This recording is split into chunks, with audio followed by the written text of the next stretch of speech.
গৰু কিনা বেচাক লৈ দক্ষিণ কামৰূপৰ চাম্পপাৰা সাপ্তাহিক বজাৰত উত্তপ্ত পৰিস্থিতি।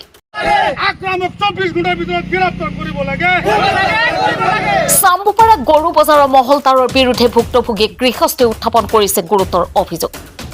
গ্ৰাহকৰ লগত চাম্পপাৰা গৰু বজাৰৰ মহলদাৰৰ গুণ্ডাগিৰি। গ্ৰাহকক মাৰপিট কৰি ৩১টাকৈ গৰু জোৰ জবৰদস্তি ৰাখি দিয়ে চাম্পপাৰা গৰু বজাৰৰ মহলদাৰে। চাম্পপাৰা গৰু বজাৰৰ মহলদাৰে আক্ৰম হুছেইনৰ নেতৃত্বত গৃহস্থৰ গৰু ৰাখি দিয়াৰ লগতে দুখনকৈ বাহন ভাঙি চুৰমাৰ কৰে। প্ৰাণৰ ভয়ত গৃহস্থই কেইজনে চাম্পপাৰা বজাৰৰ পৰা পলায়ন কৰে যদিও বৰ্তমান পৰ্যন্ত ভয়ত আতংকিত হৈ আছে গৃহস্থসকল। এই ঘটনাক কেন্দ্ৰ কৰি ভুক্তভোগী গ্ৰাহকে জোৰশিমলী আৰক্ষী থানাত এজাহাৰ দাখিল কৰাৰ লগতে ২৪ ঘণ্টাৰ ভিতৰত দোষীক কৰায়ত্ব কৰিবলৈ তীব্ৰ প্ৰতিবাদ সাব্যস্ত কৰে। গৰৈমাৰীৰ পৰা আব্দুল মতিনৰ ৰিপৰ্ট, টাইমছ অসম 24। তাৰমানে আমি গৰু লৈ কিনে আমি গৃহস্থ মানুহ, আমি কামলাক দি গৰু পঠাইছিলোঁ। আমি তাৰমানে মহলদাৰ, মাছৰ মহলদাৰ। আমি আমাৰ ঘৰত দুটা গৰু আছে, বিকপা পঠাইছোঁ বজাৰত। সিহঁতে যোৱাৰ সময়ত বোলে কামলাক ফটো মাৰিছে, গৰু লৈ কিনে ফটো মাৰিছে। এতিয়া কামলাকতো আমি পিছত আমি গৈছোঁ, গৃহস্থ মানুহ গৰু বিকপা গৈছোঁ। কামলাকতো মই গৰুটো ৰাখি কিনে পঠাই দিছোঁ আগত। ফাৰ্ষ্টত যে গৰুটো মালিকৰ ফটো যে মাৰিছে, এতিয়া আহোঁতে আমি গৰুটো বিকপা পৰা নাই। এতিয়া গৰুটো আমাক লৈ আহিব লাগিব। এতিয়া আৰু এটা মানুহক আমি কৈছোঁ যে গৰুটো লৈ যোৱা, সেই গৰুটো আনবা নেদায়। মানে আমাৰ 3টা গৰু ৰাখি দিছে সিহঁতে। কোনে ৰাখিছে? এই আকৰামতে আৰু চাম্পপাৰা বজাৰত আমি মহলদাৰবিলাক যে আছে, সেই মহলদাৰবিলাকে ৰাখি দিছে। চামুল ল'ৰা আকৰাম হয়, সিহঁতো ৰাখি দিছে। আমাক মাৰপিট বহুত কৰিছে। আমি সেইকাৰণে ভয় খাই কিনে গুচি আহিছোঁ। আচ্ছা, এতিয়া কি বিচাৰে আপোনালোকে? আৰু আমি থানাৰ আৰক্ষীৰ ওচৰত আহিছোঁ। আমাক ২৪ ঘণ্টাৰ ভিতৰত সিহঁতক গ্ৰেপ্তাৰ কৰিব লাগে।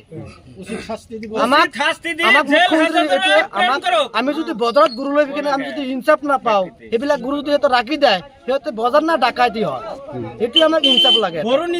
আমাক গৰু বহুত, আমি গৃহস্থ মানুহ, আমি দুখীয়া মানুহ, সেইবিলাক মানুহ গোটাইকেইটা গৰু ৰাখি দিছে। 31 পিছ ৰাখি দিছে সিহঁতে গৰু ৰাখি দিছে, পুৰা গৰু ৰাখি দিছে। আৰু আমি গৰু ল'বা গৈছোঁ বুলি আমাক একেবাৰে মাৰি পেলাব হুমকি দি কিনে আমাক পঠাই দিছে। আমাক মাৰিছেও, বহুতবিলাক মাৰিছে। এইবিলাক আমি ভয় খাই। আৰু পইচা কিছুমান দুখীয়া মানুহ আছে, সিহঁতৰ জীৱৰ পৰা এটা গেছে 51,000 আৰু এটা গেছে 41,000। পুৰা পইচা ৰাখি দিছে, জিপটি পুৰা ছিঙি ফেলছে। আৰু এই পইচাবিলাক যে ৰাখি দিছে, আৰু এটা পইচা তাৰমানে লগতে কাৰাকৰি কৰোঁতে এটা পইচা ছিঙি ফেলছে সিহঁতে।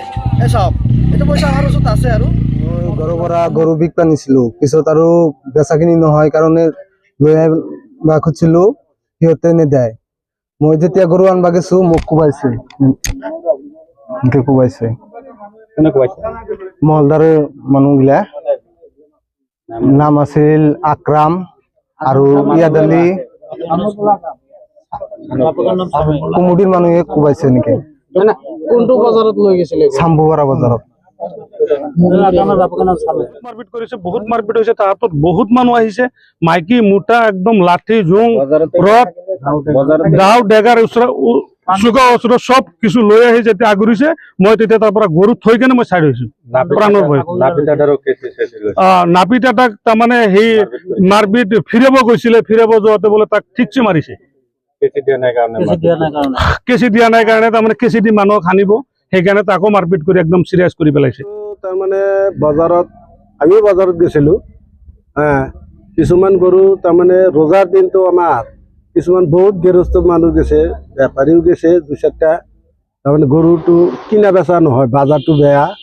সেইকাৰণে গৃহস্থ মানুহবিলাকে কৈছে যে আমি তাৰমানে সোনকালে গুচি যাওঁ, ৰোজা থাকি পেলাই ইমান ৰাতি কৰিতো লাভ নাই, বেপাৰী নাই, গৃহস্থ গৰু বেচা কিনা নহয়।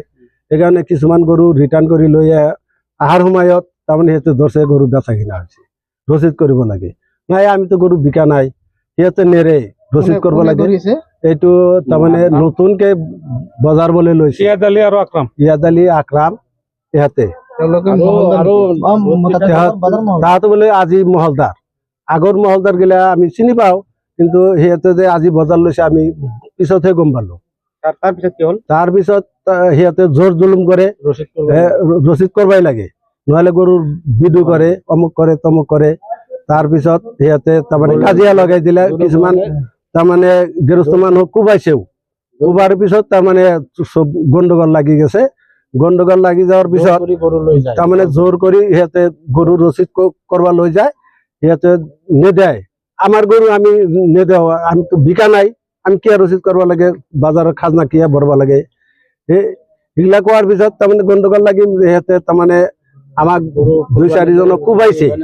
কোৱাৰ পিছত তাৰমানে গণ্ডগোলটো লাগি গেল, হুলস্থুল লাগি গেল।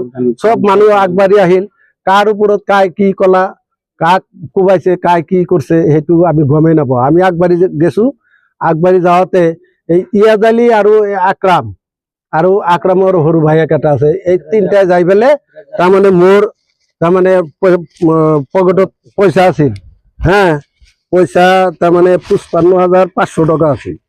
তাৰমানে সিহঁতে ধৰি পেলাই তাৰমানে এই চলাটো ছিঙি পেলাই চব লৈ গৈছে। এই চাক চলাটোৰ তাৰমানে হেৰি আছে, এই চিঙা পইচা এটা পাই পেলাই মোক দিছে।